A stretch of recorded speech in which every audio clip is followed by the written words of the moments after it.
अगर आप कुछ 3-4 पैरास देखें शुरू के, तो विचित्रता इस केस में एक बड़ी अजीब है। केस के बाद केस, यानी पुराने निर्णय लिखे गए हैं, साइट किए गए हैं, जो पढ़ने से भी मालूम पड़ता है कि गलत साइट किए गए हैं, जो लागू नहीं होते या लागू हमारे पक्ष में होते हैं, यानी राहुल गांधी के पक्ष में, या अनुपयुक्त हैं, उनका दुरुपयोग या इस्तेमाल किया गया है निर्णय पे आने के लिए। मैं उदाहरण दूं कुछ आपको।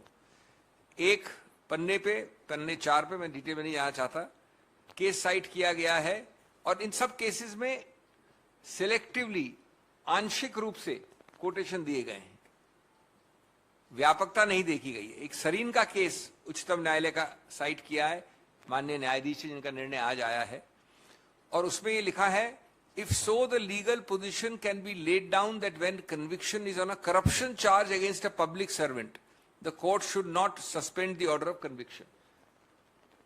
अब ये अंडरलाइन किया गया है ये माननीय सेशंस जज द्वारा अंडरलाइन किया गया है, सिर्फ इन्हीं हिस्सों पे रिलाई किया गया है। क्या ये करप्शन चार्ज का केस था? राहुल गांधी करप्शन चार्ज पे संदिग्ध हैं या अभियुक्त हैं? दूसरा उदाहरण दिया नवजोत सिंह सिद्धू का। याद रहे, वैसे नवजोत सिंह सिद्धू के केस में मर्डर चार्ज था, मैनस्लॉटर चार्ज था, उसको अंडरलाइन किया गया। मैं सिर्फ अंडरलाइन पोर्शन पढ़ रहा हूं निर्णय के, और ये अंडरलाइनिंग मेरी नहीं, प्रिंटर की नहीं, माननीय न्यायाधीश की है। दूसरा, जब आप नवजोत सिंह सिद्धू का साइट करते हैं अंडरलाइन करके, तो ये सेंटेंस जो आपने अंडरलाइन किया है, क्या कहता है? But the person seeking stay of conviction should specifically draw the attention of the appellate court to the consequences that may arise if the conviction is not stayed. Rahul Gandhi ने क्या किया था? यही तो बताया था कि परिणाम कितने सीरियस हैं कि मेरे को जो मानव अधिकार है पार्लियामेंट के अंदर बोलने का या रहने का, वो निलंबित हो जाएगा। और याद रहे कि यही कॉन्सिक्वेंसेज एक मर्डर चार्ज में 2007 में माननीय सिद्धू साहब ने उच्चतम न्यायालय को बताया, उन्होंने सस्पेंड कर दिया कन्विक्शन मर्डर चार्ज में। इसको साइट करते हैं माननीय न्यायाधीश, अंडरलाइन करते हैं, लेकिन मेरे विरुद्ध लागू करते हैं। ये आपको पारदर्शी लिखित रूप से आम आदमी को समझने वाली गलतियां बता रहा हूं, मैं कोई कानूनी दलील नहीं कर रहा। तीसरा केस साइट किया है रविकांत पाटिल का, अंडरलाइन किया है, वही कहा है, should draw the attention of the appellate court to the consequences that may arise if conviction is not state.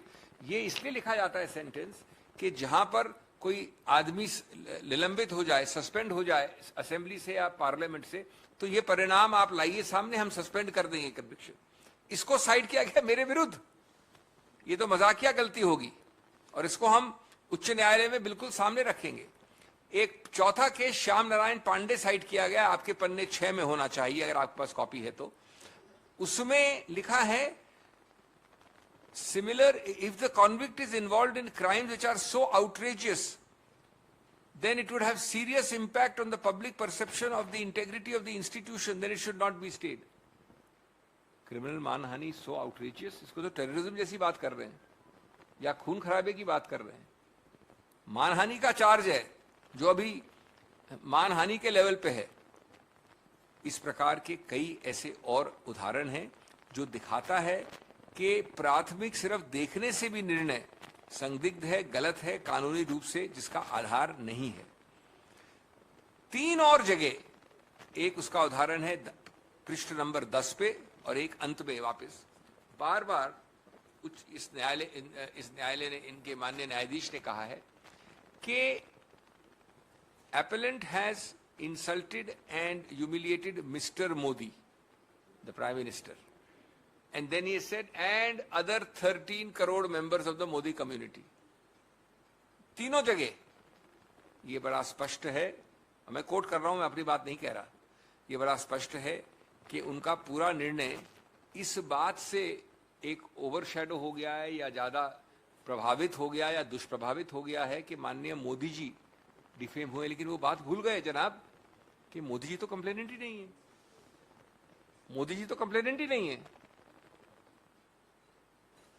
हाँ, अगर आप कहते हैं कि हर उनमें से जो 13 करोड़ मोदी से उन्होंने लिखा है उसमें से कोई भी आके ये याचिका डाल सकता है तो वो बात दूसरी है, लेकिन उन्होंने हमेशा कहा है, ये भी पढ़िए दूसरी जगह जहां कहा है उन्होंने, para 5, Roman 5 at page 12.